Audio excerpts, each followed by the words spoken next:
पर हुआ था सुहेल। और इस बीच बड़ी खबर आ रही है, दर्शकों को बता दें, सीधे यूक्रेन से बड़ी खबर मिल रही है।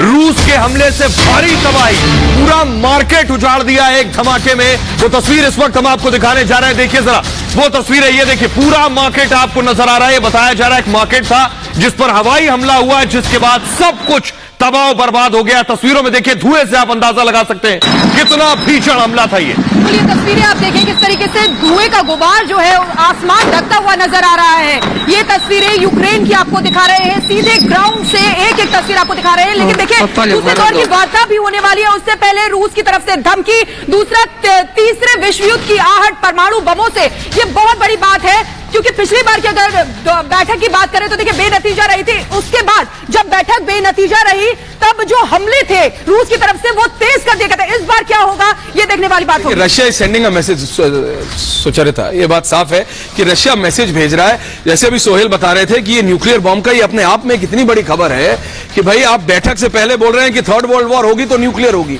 और न्यूक्लियर कोई ऐसा तो है नहीं कि सिर्फ यूक्रेन के वो एक छोटे शहर में कर देंगे, तो होल पूरी की पूरी दुनिया उससे इंपैक्ट। और ये हम दिखा भी रहे हैं कि किस तरह से जब हम वैक्यूम बॉम्ब की बात करते हैं उससे भी किस तरह का नुकसान हो सकता है, उसका भी हमने एक अंदाजा अपने दर्शकों को इससे पहले दिया है। न्यूक्लियर बम की तो कोई कल्पना भी नहीं करता है, और अब बात तीसरे विश्व युद्ध और न्यूक्लियर बम की हो रही है। इसीलिए ये इस वार्ता का सफल होना बहुत जरूरी है, जो अब से थोड़ी देर बाद बेलारूस में फिर से शुरू होगी। ये दूसरे दौर की वार्ता होगी, और ये किस तरह यूक्रेन और रशिया के बीच जो तनाव है, जो युद्ध है, उसे खत्म करने की तरफ आगे बढ़ेगी। लेकिन क्या निष्कर्ष निकलेगा और उसमें भूमिका किसकी होगी? क्या जो बाकी देश है, जो पश्चिमी देश हैं, उनकी भूमिका इस टेंशन को डिफ्यूज करने में, यानी उसे खत्म करने में हो सकती है? यह भी बड़ा सवाल है। लेकिन लगातार सबसे बड़ी टीम रिपब्लिक मीडिया नेटवर्क की ग्राउंड पर और स्टूडियो से आप तक एक एक खबर पहुंचा रही। और ऐसा सुचरिता जो आप कह रही थी कि शायद इस मामले को शांत करने की नहीं, मुझे ऐसा लगता है कि लगातार इस मामले को भड़काने की कोशिश हो रही है। अमेरिका और रूस के बीच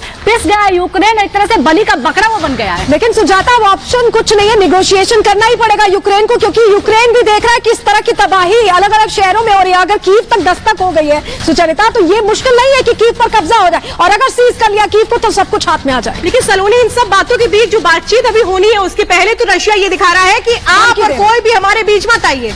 अगर बीच में आएंगे तो वो, क्योंकि उसको पता है कि सबसे ज्यादा जो परमाणु बम है वो उसी के पास है, बाकी किसी देश के पास इतने नहीं। उसके बाद अमेरिका आता है, यानी कि वो जानता है कि वो किस स्ट्रेंथ में है, इसीलिए वो ललकार रहा है। क्या रूस आज 2022 में शाजिया ये कर सकता है कि जिसकी लाठी उसी की भैंस?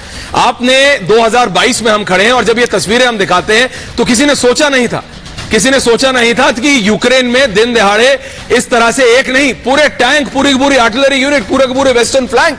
हम 2022 की बात करते हैं, हम सिविलाइज वर्ल्ड की बात करते हैं, तो क्या इस तरह से पुतिन को अलाउ होना चाहिए कि अगर उनके पास ताकत है तो वो जो मर्जी चाहे कर ले? ऐसा लग रहा है कि जो नाटो बात ऐड करना चाहती हूँ, मुझे लगता है कि जितने भी अंतर्राष्ट्रीय संस्थाएं हैं, चाहे वो नेटो हो या EU हो या फिर अमेरिका हो या फिर रूस हो, वो सब के सब फेल रही हैं, क्योंकि इसी हालात से बचने की ही ये सारी अंतर्राष्ट्रीय संस्थाएं। ऐसी बात पर आ रही थी सुजाता कि पहले से सब कुछ नाकाम रहा। बेशक पहले से प्रेशर तो बनाया जा रहा था, लेकिन जिस प्रेशर की पहले जरूरत थी वो बहुत बाद में बनाया गया। नाटो देशों ने कहा कि हम सपोर्ट कर रहे हैं, लेकिन वो सपोर्ट उस तरह का था जिस तरह का नहीं होना चाहिए था। यानी कि जब ऐश्वर्या युद्ध की स्थिति थी, तब तो आपको अपनी सेना भेजनी चाहिए थी, अगर आप वाकई सपोर्ट में खड़े हुए थे यूक्रेन के।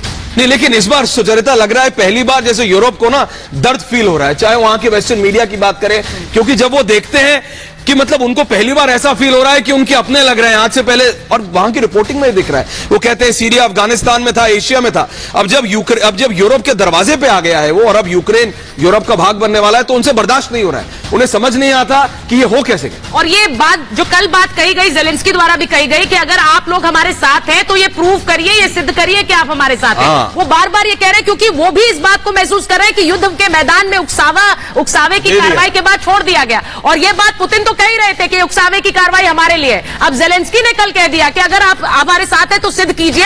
अब वो सिद्ध करना इस युद्ध को और आगे बढ़ाएगा या फिर कई कदम पीछे खींचेगा, ये समझ नहीं आता। रूस के विदेश मंत्री ने तो कह ही दिया ना बैठक से पहले सोहेल कि it's gonna be a third nuclear war.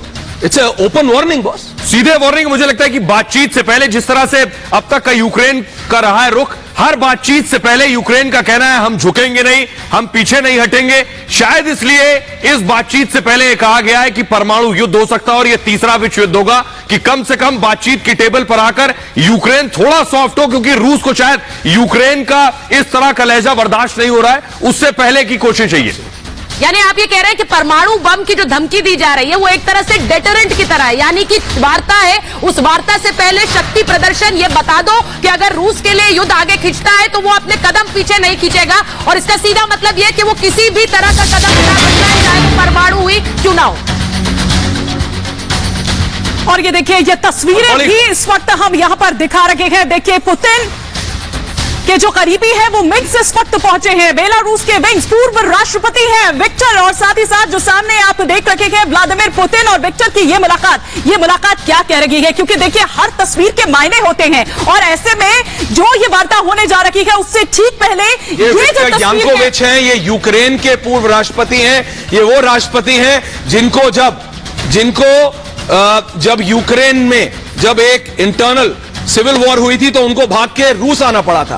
तो ये यूक्रेन के पूर्व राष्ट्रपति हैं जो भाग के रूस आ गए थे। और ये भी बता दें ऐश्वर्या की पुरानी तस्वीर है, ये हम सिर्फ रेफरेंस देने के लिए दिखा रहे हैं कि किस तरह पुतिन के साथ इनके अच्छे रिश्ते रहे। वो तस्वीर इसलिए दिखा रहे हैं, ऊपर बहुत इल्जाम भी लगाए गए थे जब 2014 के बाद इन्होंने यूरोपियन यूनियन के साथ ट्रीटी नहीं की थी और रूस से $15 बिलियन का बेल आउट ले लिया था। उसके बाद उसी इंडिपेंडेंस स्क्वायर पे जो आज पूरी तरह से निस्तो नाबूद है, बिल्कुल टूटा हुआ है, वहां पे प्रोटेस्ट हुए थे, लाखों लोग आ गए थे, अमेरिका ने सपोर्ट किया था, रूस ने कोशिश की थी लेकिन इनको बचा नहीं पाया था और ये भाग के रूस आ गए थे। तो रूस और यूक्रेन के रिश्ते बहुत पुराने हैं सोहेल। और ये उन शहरों में से है, रूस ने अब तक अपनी कठपुतली और ये अपना पपेट के तौर पर यूक्रेन में किसी ना किसी को बिठा रखा है, उनमें से है मिन्स्क। और रूस अब ये चाहता भी है कि जेलेंस्की को हटाकर अपनी कठपुतली में यूक्रेन में बिठाऊं, यही तख्ता पलट होगा और उसके बाद यूक्रेन उनके हिसाब से चलेगा, वो नेटो में शामिल नहीं होगा, यूरोपीय देशों के करीब नहीं होगा।